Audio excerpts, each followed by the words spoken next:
जय हिंद दोस्तों, एक बार फिर से स्वागत है आप सभी का जीके जीएस के इम्पोर्टेंट एमसीक्यू फॉर्मेट में क्वेश्चन होने वाले हैं। और मैं आपको बताते हैं अपनी क्लास की तरफ और देखते हैं आज हमारे लिए क्या इंपॉर्टेंट क्वेश्चन होने वाले हैं।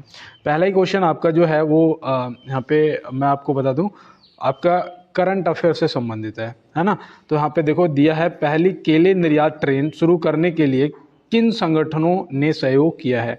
तो भैया पहली जो केला निर्यात वाली ट्रेन है उसे शुरू करने के लिए किसने सहयोग किया है, कौन से संगठन ने। तो यहाँ पे याद रखना भैया ये दक्षिण मध्य रेलवे और कंटेनर कॉरपोरेशन ऑफ इंडिया के बीच हुआ है ना। तो यहाँ पे ऑप्शन ए जो है वो हमारा क्या हो जाएगा, ऑप्शन ए यहाँ पे हमारा बिल्कुल राइट आंसर हो जाएगा। तो बिल्कुल दोस्त चलते हैं इसके साथ अपने अगले प्रश्न की तरफ और देखते हैं हमारा अगला प्रश्न क्या है। यहाँ दिया है, श्री गुरु नानक जी का जन्म कब हुआ था। बताओ श्री गुरु नानक जी का जो जन्म है वो कब हुआ था, कहाँ हुआ था। तो आप यहाँ पे क्या बताएंगे। तो बिल्कुल याद रखना 15 अप्रैल 1469 में हुआ था। तो 15 अप्रैल 1469 ऑप्शन सी यहाँ पे क्या हो जाएगा, ऑप्शन सी जो है वो हमारा बिल्कुल प्रश्न का जवाब सही हो जाएगा। और याद रखना ये तलवंडी में हुआ था, जो कि अब कहाँ पर, पाकिस्तान में पड़ता है ना। और इनकी माता का नाम तृप्ता देवी था। क्या था, तृप्ता देवी, हाँ ठीक है, तृप्ता देवी था। तो ये भी आप याद रखना। और इनके पिता का नाम जो था वो आप क्या बताएंगे। तो याद रखना इनके पिता का नाम कालू राम था। क्या था, कालू राम था। तो ये भी आप याद रखेंगे। और कहते हैं इनकी जो मृत्यु हुई थी वो कहाँ पर हुई थी। तो याद रखना भैया करतारपुर में हुई थी, है ना, करतारपुर में हुई थी, ये भी याद रखना। और कब हुई थी तो वो भी याद रखना 89 नहीं 39 में हुई थी। ठीक है, माफ़ी चाहता हूँ, 1539 में हुई थी करतारपुर। तो ये भी आप ध्यान रखेंगे। तो बिल्कुल दोस्त स्क्रीनशॉट ले लो और चलते हैं इसके साथ में अपने अगले प्रश्न की तरफ। देखिए यहाँ पे दिया है, दाढ़ी बनाने के काम आने वाला निम्न में से दर्पण कौन सा है। जो शेविंग करते हो ना, देखो जो शेविंग करते हो वो जो जिसमें अपना चेहरा देखते हो ना शीशे में, वो कौन सा होता है। अवतल होता है, उत्तल होता है, समतल होता है, कौन सा होता है। तो यहाँ पे आप क्या बताएंगे। तो याद रखना भैया यहाँ पे बड़ी फोकस दूरी वाला अवतल दर्पण है ना, ऑप्शन ए। तो अवतल दर्पण यहाँ पे आपका सही जवाब हो जाएगा। और याद रखना जो आँख के डॉक्टर होते हैं ना, आँख के डॉक्टर हो गए और कान के डॉक्टर हो गए, नाक के डॉक्टर हो गए, ये सभी अवतल दर्पण का उपयोग करते हैं। ठीक है ना। तो ये भी आप ध्यान रखना, हो सकता है पूछ लिया जाए।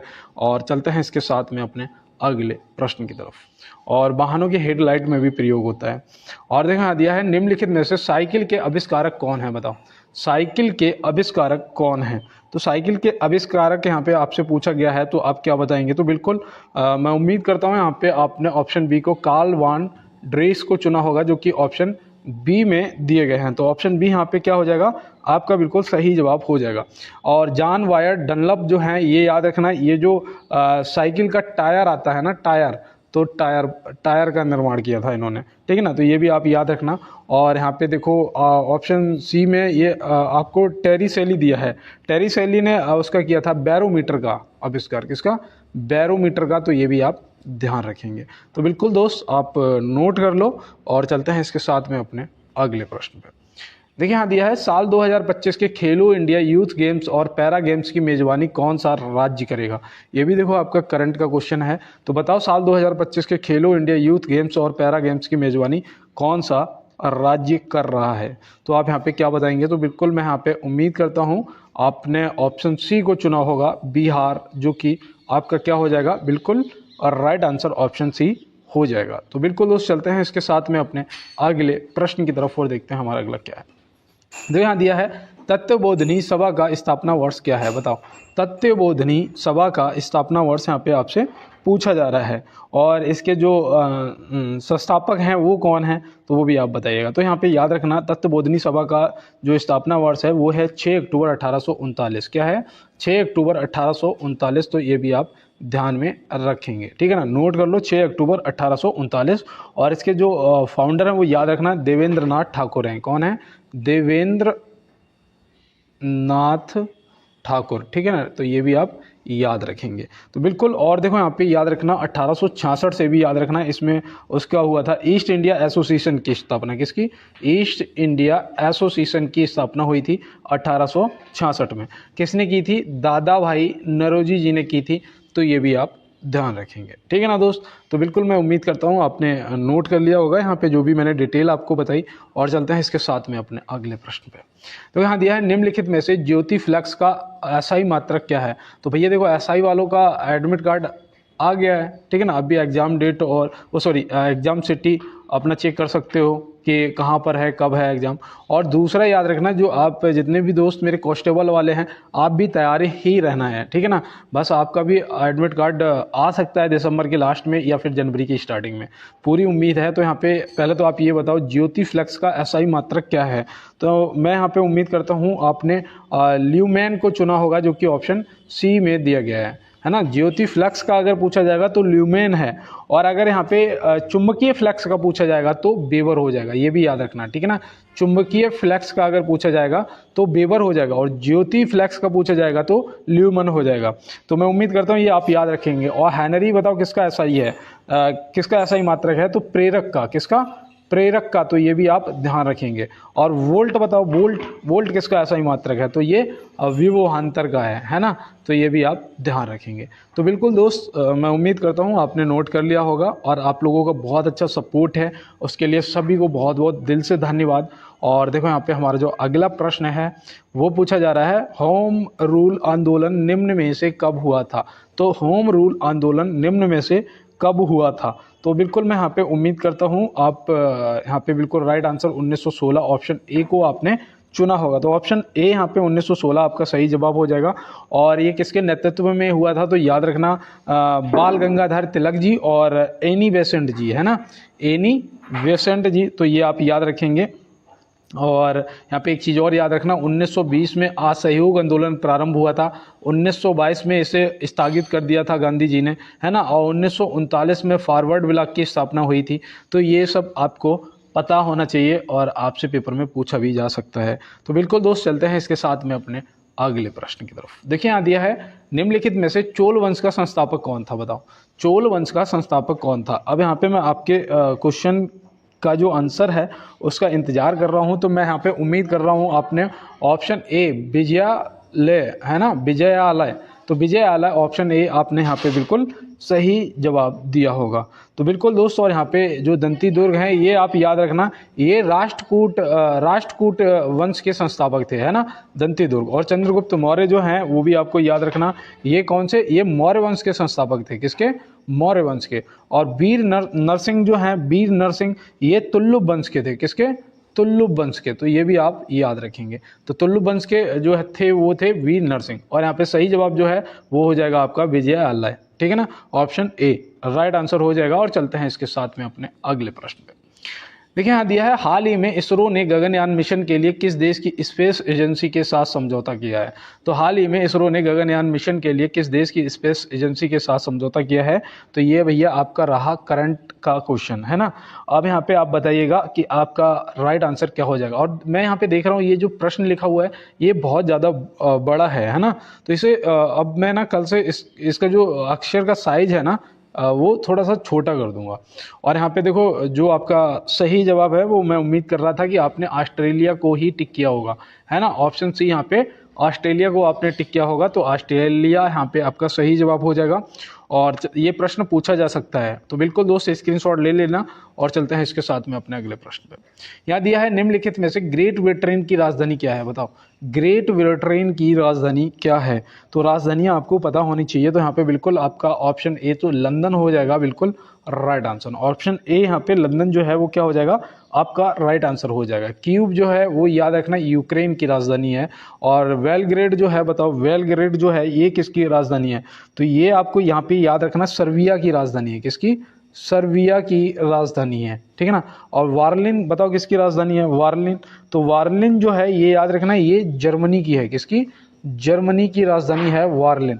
तो ये भी आपको ध्यान रखना है। और बताओ नॉर्वे की राजधानी क्या है, नॉर्वे की राजधानी क्या है। तो याद रखना भैया नॉर्वे की जो है वो ओस्लो है, क्या है, ओस्लो है। तो ये भी आप ध्यान में रखेंगे। और ऑस्ट्रिया की वियना है और ऑस्ट्रेलिया की कैनबरा है, जो कि ऑस्ट्रेलिया की ज़्यादातर गलती कर देते हैं, सिडनी लगा देते हैं, जो कि गलत हो जाता है। तो याद रखना क्या है, कैनबरा। और देखो यहाँ दिया है किस स्टेशन का नाम बदलकर कैप्टन तुषार महाजन के नाम पर रखा गया है। ये प्रश्न तो मैं आपसे पहले भी पूछ चुका हूँ, लेकिन ये रेलवे से संबंधित है, तो मुझे लगा एक बार आपको फिर से रिवीजन करवा दूँ। तो यहाँ पे बिल्कुल मैं उम्मीद कर रहा हूँ आपने ऑप्शन बी को उधमपुर रेलवे स्टेशन चुना होगा, जो कि बिल्कुल आपका राइट आंसर ऑप्शन बी यहाँ पे हो जाएगा। तो बिल्कुल दोस्त यहाँ पे ऑप्शन बी आपका right answer Udhampur railway station हो जाएगा। और चलते हैं इसके साथ में अपने अगले प्रश्न पे। और देखिए यहाँ पे दिया है सतत विकास सूचकांक 2024 में भारत का स्थान क्या है, बताओ। सतत विकास सूचकांक 2024 में भारत का स्थान क्या है। तो बिल्कुल यहाँ पे मैं उम्मीद कर रहा हूँ कि आपने ऑप्शन सी को 109वां स्थान चुना होगा, जो कि यहाँ पे बिल्कुल ऑप्शन सी यहाँ पे आपका राइट आंसर दोस्त हो जाएगा। और देखो यहाँ पे याद रखना पहले नंबर पर वो है क्या, फिनलैंड है ना, फिनलैंड। और दूसरे स्थान पे बताओ कौन है, तो दूसरे स्थान पर आ जाएगा डेनमार्क। क्या हो जाएगा, डेनमार्क आ जाएगा, तो ये भी आप याद रखेंगे। और तीसरे स्थान पर बताओ कौन है, तो याद रखना जर्मनी है। क्या, कौन, जर्मनी है। तो बिल्कुल दोस्त, और हमारा जो भारत है वो 109वें स्थान पे आता है, तो ये भी आप ध्यान रखेंगे। तो बिल्कुल दोस्त, चलते हैं इसके साथ में अपने अगले प्रश्न की तरफ। तो यहाँ दिया है खेलो इंडिया विंटर गेम्स 2023 का आयोजन कहाँ हुआ था, बताओ। खेलो इंडिया विंटर गेम्स 2023 का जो आयोजन है वो कहाँ पर हुआ था। तो बिल्कुल ये भैया कश्मीर के गुलमर्ग में हुआ था। कहाँ पर, कश्मीर के गुलमर्ग। ऑप्शन सी यहाँ पे आपने राइट आंसर लगा दिया होगा। और ये कौन सा संस्करण था वो भी याद रखना, ये तीसरा संस्करण था। कौन सा, तीसरा संस्करण था। और इसमें पहले स्थान पे भी जम्मू कश्मीर रहा था, और यहाँ पे याद रखना जो दूसरा स्थान था वो महाराष्ट्र का रहा। किसका, महाराष्ट्र का रहा। तो ये भी आप ध्यान रखेंगे। और चलते हैं दोस्तों इसके साथ में अपने अगले प्रश्न की तरफ। देखिए यहाँ दिया है हाल ही में कौन सा देश ISA का पूर्ण सदस्य बना है। ISA का पूर्ण सदस्य बना है, मतलब अंतर्राष्ट्रीय सौर गठबंधन का, है ना। तो अंतर्राष्ट्रीय सौर गठबंधन का कौन सा देश है जो कि पूर्ण सदस्य बना है। तो यहाँ पे आपका जो राइट आंसर है ना वो हो जाएगा आर्मेनिया। आर्मेनिया, ऑप्शन डी है ना, आर्मेनिया हो जाएगा यहाँ पे आपका बिल्कुल राइट आंसर। और ये कौन सा सदस्य बना है, 104वां सदस्य बना है। कौन सा, 104वां सदस्य बना है। तो ये भी आप ध्यान में रखेंगे दोस्त। और चलते हैं इसके साथ में अपने अगले प्रश्न की तरफ। देखिए यहाँ दिया है कंप्यूटर के संचालन के लिए निर्मित प्रोग्राम को क्या कहा जाता है, बताइए। यहाँ पे कंप्यूटर के संचालन के लिए निर्मित प्रोग्राम को क्या कहा जाता है। तो आप यहाँ पे क्या लगाएंगे अपना राइट आंसर। तो बिल्कुल मैं यहाँ पे उम्मीद कर रहा हूँ, देखो संचालन की बात करेंगे तो वो होता है सॉफ्टवेयर, है ना। और कहने का मतलब कंप्यूटर का वो भाग जिसे हम अपने हाथों से टच कर सकते हैं, जिसे टच कर सकते हैं, वो होता है हार्डवेयर, ठीक है ना। जैसे कि मॉनिटर है, CPU है, और आपका कीबोर्ड है, माउस है, ये सब क्या होते हैं, ये होते हैं हार्डवेयर। और जो उसे चलाता है प्रोग्राम, जो विंडो होती है, वो आपका होता है सॉफ्टवेयर, ठीक है ना। तो ऐसे आप ध्यान में रखेंगे। तो बिल्कुल दोस्त, और चलते हैं इसके साथ में अपने अगले प्रश्न की तरफ।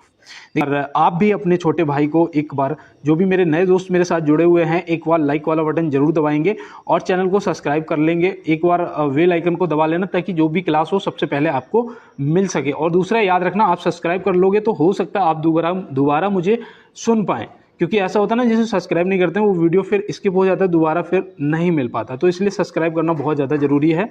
और थोड़ी सी हेल्प करना यार, क्लास को दोस्तों के साथ में शेयर जरूर करना। थोड़ा सा शेयर आप लोगों का कम हो गया है, इसलिए मैं आपसे रिक्वेस्ट करता हूँ, स्पेशली रिक्वेस्ट करता हूँ कि थोड़ा सा क्लास को दोस्तों के साथ में शेयर जरूर कर देना।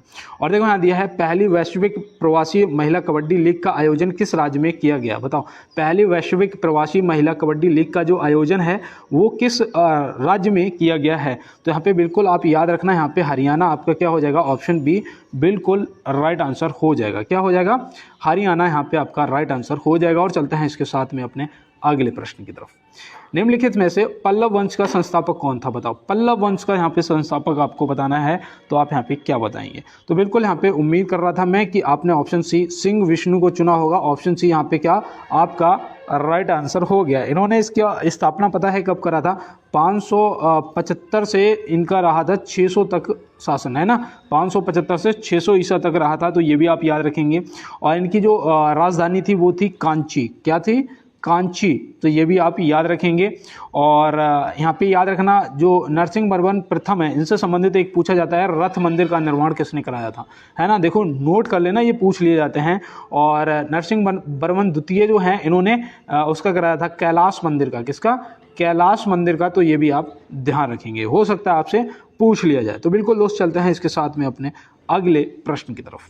देखिए यहाँ दिया है, राष्ट्रीय राजमार्गों का चौराहा किसे कहा जाता है। राष्ट्रीय राजमार्गों का चौराहा किसे कहा जाता है। तो मैं उम्मीद करता हूँ यहाँ पे आप इसको बिल्कुल सही जवाब करेंगे, है ना। तो बिल्कुल दोस्त यहाँ पे आपने ऑप्शन सी कानपुर को चुना होगा। किसे, कानपुर। यहाँ पे ऑप्शन सी जो है ये राष्ट्रीय राजमार्गों का चौराहा कहा जाता है। यहाँ से पता है कौन कौन सा NH गुजरता है, तो याद रखना नेशनल हाईवे जो है, एक आपका NH2 गुजरता है, ठीक है ना, एक आपका NH 25 जाता है, यहाँ एक NH 25 जाता है, एक NH, क्योंकि यहाँ से इतने नेशनल हाईवे गुजरते हैं तो इसलिए इसे राजमार्गों का चौराहा कहा जाता है, 86 जाता है, और एक NH वो जाता है 91, ठीक है ना। तो ये भी आप याद रखेंगे। सबसे लंबा नेशनल हाईवे जो है वो कौन सा है, तो वो भी देखो पूछ लिया जाता है, याद रखना NH 44 है ना, NH 44 जो है ये सबसे लंबा हाईवे है, तो ये भी आप याद रखेंगे। और कानपुर से ये 4 NH नेशनल हाईवे जो है वो गुजरते हैं, तो ये भी आप याद रखेंगे।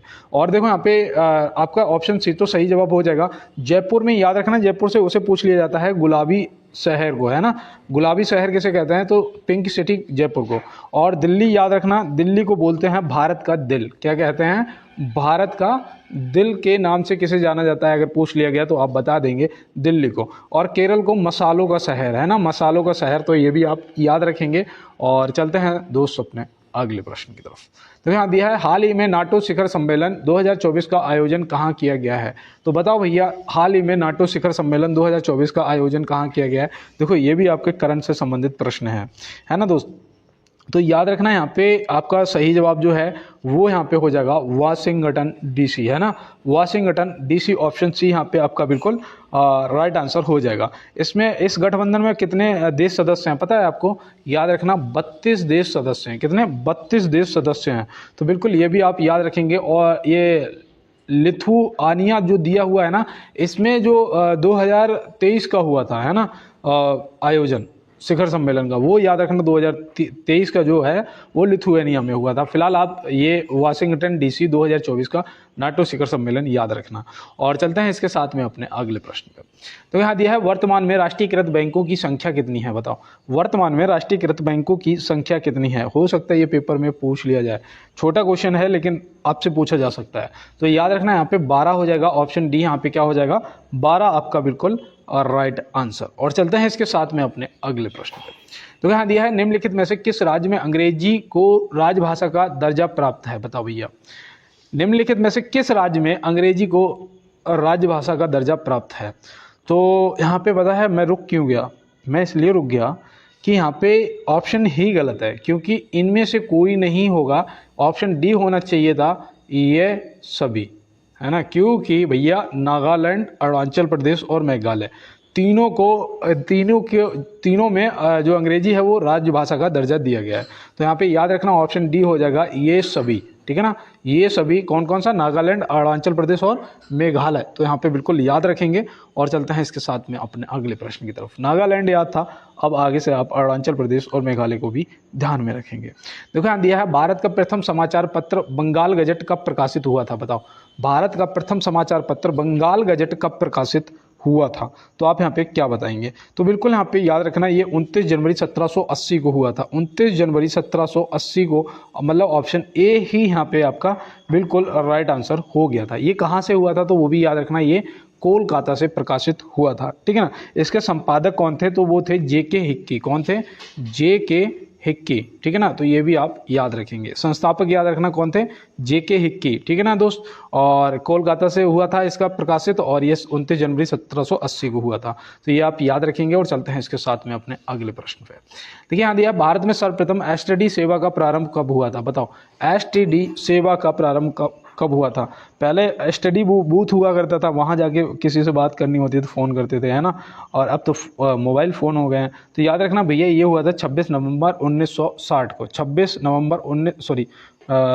नवंबर था ना, यहाँ पे 25 नवंबर हो सकता है, 25 नवंबर यहाँ पे मुझसे कोई एरर हो गया हो। तो बिल्कुल ऑप्शन डी यहाँ पे है, एक बार चेक भी कर लेना। और ये मुझे लग रहा है कि राइट आंसर होगा 25 नवंबर 1960, ठीक है ना, क्योंकि कई बार ऐसा होता है कि पढ़ने में थोड़ा सा एरर हो जाता है, तो इसलिए मुझे लग रहा है। और ये याद रखना किसके मध्य किया गया था, तो ये कानपुर और लखनऊ के मध्य सबसे पहले प्रारंभ किया गया था एसटीडी सेवा। तो बिल्कुल ये आप याद रखेंगे 25 नवंबर 1960 यहाँ पे आपका जो है वो राइट आंसर हो जाएगा। और चलते हैं इसके साथ में दोस्त अपने अगले प्रश्न पे। तो यहाँ दिया भारतीय नौसेना के लिए त्रिपुट श्रेणी के 2 उन्नत जहाज का निर्माण किसके द्वारा किया गया है। मैंने उस दिन आपको बताया था कौन से 2 जहाज का निर्माण किया गया है, बताया था ना। अगर आप मेरे साथ जुड़े हुए हो तो कमेंट बॉक्स में जरूर बताना कि मैंने कौन से 2 जहाज बताए थे। और आज आपसे पूछा गया है कि किसने किया है, किसके द्वारा वो निर्माण किए गए हैं, तो आप यहाँ पे क्या बताएंगे। तो बिल्कुल यहाँ पे आपको ध्यान रखना है भैया, वो आपके हो जाएगा गोवा शिपयार्ड लिमिटेड, है ना। ऑप्शन बी यहाँ पे क्या हो जाएगा, Goa shipyard limited. Option B यहाँ पे आपका बिल्कुल राइट आंसर हो जाएगा। और चलते हैं इसके साथ में दोस्त अपने अगले प्रश्न में। यहाँ दिया है स्वतंत्र भारत के प्रथम शिक्षा मंत्री कौन थे, बताओ। स्वतंत्र भारत के प्रथम शिक्षा मंत्री जो हैं वो कौन थे, तो आप यहाँ पे क्या बताएंगे। तो बिल्कुल मैं उम्मीद करता हूँ यहाँ पे आपने राइट आंसर कर दिया होगा, मौलाना अबुल कलाम आज़ाद जी, है ना। ऑप्शन बी यहाँ पे आपने चुना होगा, मौलाना अबुल कलाम आज़ाद जी, जो कि यहाँ पे ऑप्शन बी आपका बिल्कुल राइट आंसर दोस्त हो गया है। और चलते हैं इसके साथ में अपने अगले प्रश्न की तरफ। और उससे पहले मैं आपसे रोज़ कहता हूँ, एक बार फिर से कहूँगा कि ना थके हैं पैर मेरे और ना ही हिम्मत हारी है, मैंने देखे हैं कई दौर और आज भी सफ़र जारी है। दोस्त अब समय नहीं बचा है, फालतू की चीज़ों से खुद को समेट लो और अपनी पढ़ाई में खुद को सीमित कर दो यार। ये नहीं कह रहा हूँ मैं कि खुद को सीमित रखो, लेकिन मैं ये कह रहा हूँ कि कुछ दिनों के लिए खुद को पढ़ाई के अलावा कहीं भी नहीं जाने देना है ना।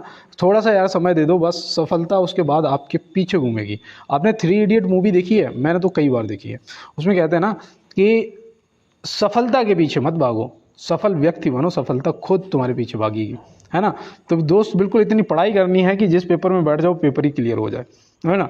और यहाँ पे दिया है कि जीएसटी परिषद में सम्मिलित सदस्यों की कुल संख्या कितनी है, बताओ। जीएसटी परिषद में सम्मिलित सदस्यों की कुल संख्या कितनी है। और मैं यहाँ पे एक चीज़ आपको बता दूं कि जीएसटी से ऐसा कोई क्वेश्चन नहीं बचा जो आपसे पूछा जाए और आप उसका जवाब ना कर पाएँ, क्योंकि मैंने एक एक चीज़ को गूगल पे ढूंढ के आपको बताया है ना। तो यहाँ पे याद रखना ऑप्शन सी 33 सदस्य हैं, तो बिल्कुल ऑप्शन सी यहाँ पे सही जवाब हो जाएगा। और चलते हैं इसके साथ में अपने अगले प्रश्न पर। तो यहाँ दिया है निम्नलिखित में से किस द्वीप समूह को मरकत द्वीप या एमराल्ड आइसलैंड भी कहा जाता है।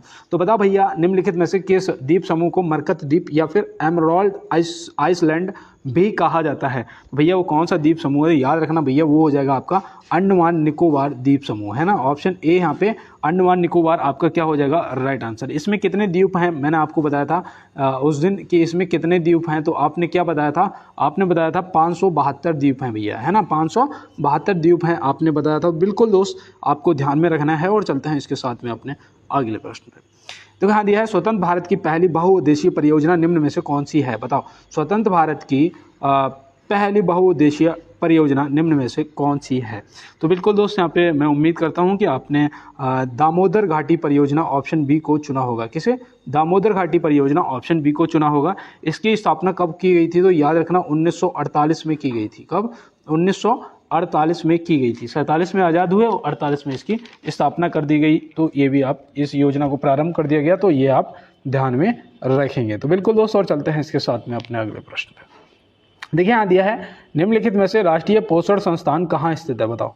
निम्नलिखित में से राष्ट्रीय पोषण संस्थान कहाँ स्थित है, तो आप यहाँ पे क्या बताएंगे। आप मुझे एक चीज़ यहाँ पे मैं आपसे थोड़ा सा सजेशन लूँगा कि आपको ऐसे ये 50 क्वेश्चन चाहिए, या जो कल आपके 90 क्वेश्चन की क्लास हुई थी उसमें चलो 10 और बढ़ा देंगे, 100 क्वेश्चन हो जाएंगे। आपको उस फॉर्मेट में क्लास चाहिए, मतलब 100 सिर्फ क्वेश्चन आंसर करने हैं, या फिर पूरी डिटेल के साथ में 50 क्वेश्चन करने हैं, ठीक है ना। ये आप आज कमेंट बॉक्स में बताओगे, कल से आपको क्लास उसी फॉर्मेट में मिलेगी। और यहाँ पे देखो आपका सही जवाब हैदराबाद हो जाएगा। क्या हो जाएगा, राष्ट्रीय पोषण संस्थान कहाँ स्थित है, तो यहाँ पे आपका बिल्कुल सही जवाब जो है वो हैदराबाद हो जाएगा। उत्तराखंड में आप याद रखना वो क्या है, उसका नाम नेहरू पर्वतारोहण संस्थान है ना, नेहरू पर्वतारोहण संस्थान स्थित है। तो ये भी आपको ध्यान में रखना है। और लखनऊ में आपका राष्ट्रीय वनस्पति अनुसंधान संस्थान है ना, तो ये भी आपको वनस्पति अनुसंधान संस्थान भी याद रखना है। और देहरादून में आपका कौन सा है, बताओ। आप कमेंट बॉक्स में बताना, क्योंकि मैं कई बार आपको देहरादून से संबंधित बता चुका हूँ कि वहाँ पे वन अनुसंधान है या फिर क्या है, ये आपको बता चुका हूँ। तो बिल्कुल दोस्तों, और यहाँ पे देखो नेक्स्ट क्वेश्चन है हमारा कि राष्ट्रीय डेयरी विकास बोर्ड की स्थापना कब हुई थी, बताओ। राष्ट्रीय डेयरी विकास बोर्ड की स्थापना कब हुई थी और कहाँ हुई थी, ठीक है ना। तो कब हुई थी उसका जवाब तो 1965 आप तुरंत दे दोगे, है ना। ऑप्शन बी आपने टिक भी कर दिया होगा, आपका सही जवाब हो गया। इसका मुख्यालय बताओ कहाँ था, इसका मुख्यालय कहाँ है। तो याद रखना, इसका मुख्यालय गुजरात के आनंद में है। कहाँ पर? गुजरात के आनंद में है। तो ये भी आपको ध्यान में रखना है। और देखो एक गुजरात का वो दूध आता है, क्या नाम है, अमूल, है ना, अमूल। तो अमूल का फुल फॉर्म भी कभी कभी पूछ लेता है, तो याद रखना अमूल मिल्क यूनियन लिमिटेड, है ना, Amul milk union limited. Rajasthan से सारस है और आपका उत्तर प्रदेश से पराग है ना। ये दूध भी आपको ध्यान में रखने हैं, पूछे जा सकते हैं। और बिल्कुल दोस्त चलते हैं इसके साथ में अपने अगले प्रश्न की तरफ। देखिए यहाँ पे पूछा गया स्वतंत्र भारत की प्रथम महिला मुख्यमंत्री कौन थी, बताओ। स्वतंत्र भारत की प्रथम महिला मुख्यमंत्री यहाँ पे आपसे पूछा जा रहा है और आप इसका बिल्कुल राइट आंसर करेंगे। तो बिल्कुल मैं यहाँ पे उम्मीद करता हूँ कि आपने आंसर कर दिया होगा। श्रीमती सुचेता कृपलानी जी, क्या श्रीमती सुचेता कृपलानी जी, ऑप्शन ए यहाँ पे आपका बिल्कुल राइट आंसर हो गया होगा। ये कौन से राज्य की मुख्यमंत्री बनी थी, तो वो भी याद रखना, ये उत्तर प्रदेश की सबसे पहले मुख्यमंत्री बनी थी। तो ये भी आप ध्यान में रखेंगे। और देखो यहाँ से एक चीज़ याद रखना, यहाँ पे श्रीमती सरोजनी नायडू जी का नाम दिया गया है। ये जो थी, ये सबसे पहले राज्यपाल बनी थी, है ना, राज्यपाल बनी थी। तो वो भी किस राज्य की, तो उत्तर प्रदेश की ही, ठीक है ना। तो ये भी आप याद रखना। और सबसे पहली महिला राष्ट्रपति जो थी वो थी श्रीमती प्रतिभा देवी सिंह जी पाटिल, ठीक है ना। तो ये भी आप याद रखना, ये राष्ट्रपति जी थी। तो ये राज्यपाल, राष्ट्रपति और मुख्यमंत्री, ठीक है ना। यहाँ पे मैंने तीनों आपको बताया, आप नोट करेंगे। और चलते हैं इसके साथ में अपने अगले प्रश्न पे। देखो यहाँ दिया है, भारत ने आर्मेनिया में विश्व सैन्य चैंपियनशिप में कितने पदक जीते हैं, बताओ। भारत ने आर्मेनिया में विश्व सैन्य चैंपियनशिप में कितने पदक जीते हैं। तो यहाँ पे आपके क्या होगा राइट आंसर। तो बिल्कुल मैंने यहाँ पे उम्मीद की थी आप ऑप्शन सी 7 चुनेंगे। तो बिल्कुल यहाँ पे ऑप्शन सी यहाँ पे राइट आंसर आपका हो गया है। और ये आपके देखो करंट अफेयर से संबंधित प्रश्न है ना। इसमें आपके 3 तो जीते हैं गोल्ड और एक आपका जीता है सिल्वर, है ना, सिल्वर, हाँ, एक जीता है। और ब्रॉन्ज जो है वो आपके जीते हैं 3। तो 3 3 6 1 7 हो गए टोटल, ठीक है ना। तो गोल्ड, सिल्वर, ब्रॉन्ज तीनों याद रखोगे, 3 1 3। तो बिल्कुल दोस्त, और चलते हैं इसके साथ में अपने अगले प्रश्न में। तो यहाँ दिया है, कौन सा राज्य कॉफ़ी उत्पादन में अग्रणी राज्य है। कॉफ़ी उत्पादन में कौन सा राज्य है जो अग्रणी है, मतलब सबसे आगे है। तो आप क्या बताएंगे। तो बिल्कुल यहाँ पे मैं उम्मीद कर रहा था कि आप जो आंसर है वो आपका कर्नाटक ही आएगा, है ना। तो आपने कर्नाटक को ही टिक किया है, बहुत अच्छी बात है। और असम से याद रखना, असम जो है वो चाय के लिए प्रसिद्ध है। और केरल जो है ये क्या रबड़ के उत्पादन के लिए, बताओ, रबड़ के उत्पादन के लिए और मसालों के उत्पादन के लिए, है ना। और यहाँ पे एक चीज़ याद रखना, फूलों की घाटी भी कहाँ है। फूलों की घाटी तो उत्तराखंड में स्थित है, ठीक है ना। तो ये भी आप याद रखना। तो बिल्कुल दोस्त, चलते हैं इसके साथ अपने अगले प्रश्न पर। निम्नलिखित में से मालगुडी डेज पुस्तक के लेखक कौन है, बताओ। मालगुडी डेज पुस्तक के लेखक यहाँ पे आपसे पूछा गया है। देखो ये पुस्तकें ना आपको याद रखना है। एक तो इनसे याद रखना, एक तो ये इनका हो जाएगा श्री आर के नारायण जी, है ना, श्री आर के नारायण जी की ये पुस्तक है। इनकी एक पुस्तक है गाइड, क्या गाइड। तो ये भी आपको ध्यान में रखना है, जो कि आपको याद भी होगा, जब हम लोग छोटे थे तो प्राइमरी में 5वीं तक एक गाइड आया करती थी। कक्षा 4 की गाइड अलग, कक्षा 3 की गाइड अलग, उसमें सारे सब्जेक्ट और सारे आंसर हुआ करते थे, है ना। एक ही मतलब गाइड से सारा काम हो जाता था। और देखो श्रीमती महादेवी वर्मा जी को याद रखना, इनकी पुस्तक एक है यामा, ठीक है ना, ये भी बहुत ज़्यादा प्रसिद्ध है। श्री जवाहरलाल नेहरू जी से आपको याद रखना है भारत एक खोज, है ना, भारत एक खोज। तो ये भी आप याद रखना, डिस्कवरी ऑफ इंडिया, ठीक है ना दोस्त। तो बिल्कुल चलते हैं इसके साथ में अपने अगले प्रश्न की तरफ।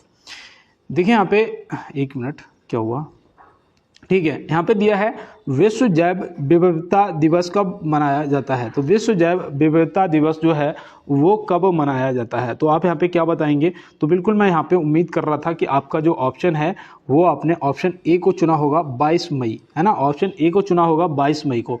और याद रखना 22 मई को वो भी मनाया जाता है, सॉरी ये 22 मई हो जाएगा।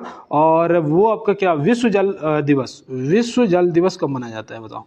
विश्व जल दिवस कब मनाया जाता है। तो आप क्या बताएंगे 22 मार्च को, है ना। किस कब 22 मार्च को। 7 अप्रैल को क्या मनाया जाता है, तो विश्व स्वास्थ्य दिवस मनाया जाता है ना, स्वास्थ्य दिवस मनाया जाता है।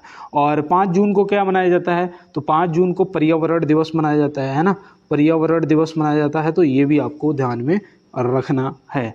तो बिल्कुल दोस्त, और चलते हैं इसके साथ में अपने अगले प्रश्न की तरफ।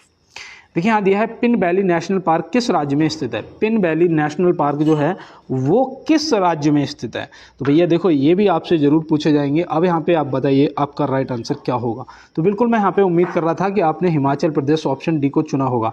तो पिन वैली जो है वो आपका हिमाचल प्रदेश में स्थित है। और उत्तराखंड में आप उसे याद रखना जिम कॉर्बेट नेशनल पार्क है ना, जिम कॉर्बेट नेशनल पार्क आप याद रखेंगे। और देखो यहाँ पे भरतपुर मतलब भरतपुर राजस्थान, तो यहाँ से याद रखना केवलादेव घाना राष्ट्रीय उद्यान है ना, केवलादेव आपका कहाँ है, ये भरतपुर में। और सिक्किम में बताओ तो याद रखना कंचनजंगा है ना, कौन सा, कंचनजंगा राष्ट्रीय उद्यान सिक्किम, ठीक है ना। तो ये भी आपको ध्यान में रखना है। देखो ध्यान तो नहीं रख पाओगे, अगर आप नोट कर रहे हो ना तो नहीं भूलोगे, ये मेरा आपसे वादा है। आप एक बार चेक करके देख लें, अगर नोट कर रहे हो तो फिर भूलोगे नहीं। और रिवीजन जरूर करते रहना, एक बार कभी बैठे पूरा रिवीजन मार दिया है ना तो हमेशा याद रहेगा। और देखो यहाँ दिया है निम्नलिखित में से सर्वोत्तम कोटि का संगमरमर कहाँ मिलता है, बताओ भैया। निम्नलिखित में से सर्वोत्तम कोटि का जो संगमरमर है वो कहाँ मिलता है, तो इनमें से आपको जवाब देना है। तो यहाँ पे याद रखना भैया सबसे उच्च कोटि का, जैसे कि मूर्ति वूर्ति और कोई महल वहल बंगला बनाते हैं तो लगाते हैं, तो ये सब मकराना में मिलता है। ये कहाँ मिलता है, मकराना में। तो ऑप्शन ए यहाँ पे मकराना हमारा राइट जवाब हो जाएगा। चलते हैं इसके साथ अपने अगले प्रश्न पे। देखो यहाँ दिया है भारतीय लघु उद्योग विकास बैंक का मुख्यालय कहाँ स्थित है, बताओ। भारतीय लघु उद्योग विकास बैंक का मुख्यालय कहाँ स्थित है, तो इसका आप जवाब करिएगा। और तब तक मैं आपको एक बात बता दूं, कहते हैं ना कि हर पतंग की किस्मत में कचरे के डब्बे में जाना होता है, लेकिन उससे पहले आसमान छू के दिखाना होता है। तो आप ऊंची उड़ान के पक्षी हो यार, है ना। आपको छोटी छोटी चीज़ों पे ध्यान कम देना है, छोटी छोटी चीज़ों पे ध्यान नहीं देना है। तो ये आप याद रखेंगे। और यहाँ पे जो प्रश्न का आपका जवाब है वो हो जाएगा लखनऊ। क्या हो जाएगा, ऑप्शन सी यहाँ पे लखनऊ आपका सही जवाब हो जाएगा। और इसे बोलते हो आप सिडबी, क्या बोलते हो, सिडबी बोलते हो। तो ये भी आप ध्यान रखेंगे। और चलते हैं दोस्त अपने अगले प्रश्न। देखिए यहाँ पे दिया गया है भारत किस पड़ोसी देश के साथ सबसे लंबी सीमा रेखा साझा करता है। बताओ भैया किस पड़ोसी देश के साथ भारत जो है वो सबसे लंबी सीमा रेखा साझा करता है, सबसे लंबी सीमा रेखा है। तो वो पड़ोसी है हमारा कौन, बांग्लादेश, है ना। वो हमारा कौन पड़ोसी है, बांग्लादेश है। और याद रखना भैया 4096 ठीक है किलोमीटर की सीमा रेखा साझा करता है, ये आप याद रखेंगे। चीन के साथ में कितनी करता है, तो याद रखना 3488 किलोमीटर की सीमा रेखा साझा करता है अपना भारत। बताओ पाकिस्तान के साथ में कितनी करता है, कमेंट बॉक्स में बताएंगे आप। और चलते हैं दोस्त अपने अगले प्रश्न की तरफ। देखिए यहाँ पे पूछा जा रहा है ISSF जूनियर विश्व कप 2025 की मेजबानी कौन सा देश करेगा। तो ISSF जूनियर विश्व कप 2025 की मेजबानी कौन सा देश करेगा, तो आप यहाँ पे क्या बताएंगे। तो याद रखना भैया अपना प्यारा भारत, ऑप्शन ए यहाँ पे क्या हो जाएगा, राइट आंसर हो जाएगा, ठीक है ना। ये पता क्या है, ये निशानेबाजी की कंपटीशन है, कौन सा, निशानेबाजी। तो ये आप याद रखेंगे। और चलते हैं इसके साथ में अपने अगले प्रश्न की तरफ। देखिए यहाँ पे पूछा गया है किस IIT के द्वारा अखिल भारतीय अनुसंधान विज्ञान शिखर सम्मेलन 2024 का आयोजन हुआ है। तो किस IIT के द्वारा अखिल भारतीय अनुसंधान विद्वान शिखर सम्मेलन 2024 का आयोजन हुआ है। तो आप यहाँ पे बताइएगा। यहाँ पे आपका जो राइट आंसर है वो हो जाएगा IIT मद्रास। क्या हो जाएगा, ऑप्शन सी IIT मद्रास बिल्कुल राइट आंसर हो जाएगा मेरे दोस्त। और चलते हैं इसके साथ में अपने अगले प्रश्न की तरफ। देखिए यहाँ पे दिया गया है साल 2024 का साहित्य का नोबेल पुरस्कार हांगकांग को प्रदान किया गया, वह किस देश की हैं। तो भैया बताओ यहाँ पे हांगकांग जो है वो किस देश की है, इन्हें साहित्य का नोबेल पुरस्कार मिला है 2024 का। और देखो नोबेल पुरस्कार से पूछा जाएगा आपसे, है ना। तो बिल्कुल यहाँ पे याद रखना भैया वो दक्षिण कोरिया, ऑप्शन बी यहाँ पे क्या हो जाएगा, बिल्कुल राइट आंसर दक्षिण कोरिया आपका राइट आंसर हो जाएगा। और चलते हैं इसके साथ में अपने अगले प्रश्न की तरफ। और यहाँ पे थोड़ा सा पेन का कलर ना चेंज करते हैं आप। अब देखो यहाँ पे पूछा है निम्न में से वेलिंगटन ट्रॉफी किस से संबंधित है? तो भैया बताओ यहाँ पे वेलिंगटन ट्रॉफी जो है वो किस से संबंधित है, तो आप यहाँ पे क्या बताएंगे? तो बिल्कुल दोस्त यहाँ पे मैं उम्मीद कर रहा हूँ कि आपने बिल्कुल नौकायन को लगाया होगा, ऑप्शन ए है ना, ऑप्शन ए को लगाया होगा। और अगर ट्रॉफी की जगह पर आपसे कप पूछ लिया जाता, वेलिंगटन कप किस से संबंधित है, तो आप क्या लगाते? तो देखो यहाँ पे यही दो चीज़ें थी समझने वाली, तो आप घुड़दौड़ को टिक करते। कप ये अगर पूछा जाएगा तो घुड़दौड़, और ट्रॉफी पूछा जाएगा तो नौकायन, ठीक है ना। तो ये आप देखो विशेष रूप से याद रखना, ऐसा कंफ्यूज करने वाला क्वेश्चन आ सकता है। और चलते हैं अपने अगले प्रश्न पे। जॉन हाफील्ड और जेफरी हिंटन को किस क्षेत्र में वर्ष 2024 का नोबेल पुरस्कार मिला है? बताओ भैया, जॉन हाफील्ड और जेफरी हिंटन को किस क्षेत्र में वर्ष 2024 का नोबेल पुरस्कार मिला है? तो आप यहाँ पे क्या बताएंगे? तो बिल्कुल यहाँ पे आपका जो सही जवाब है वो हो जाएगा भौतिकी के क्षेत्र में। किसके?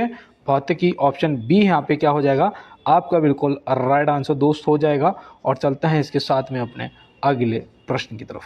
देखिए यहाँ पे दिया है, भारत की पहली पैरा बैडमिंटन अकादमी की स्थापना कहाँ हुई है? भारत की पहली पैरा बैडमिंटन अकादमी की स्थापना कहाँ हुई है? तो आप यहाँ पे क्या बताएंगे? तो बिल्कुल मैं यहाँ पे उम्मीद करता हूँ आपने option A B C D में से ऑप्शन ए को ही चुना होगा। लखनऊ यहाँ पे क्या हो जाएगा आपका बिल्कुल दोस्त राइट आंसर हो जाएगा।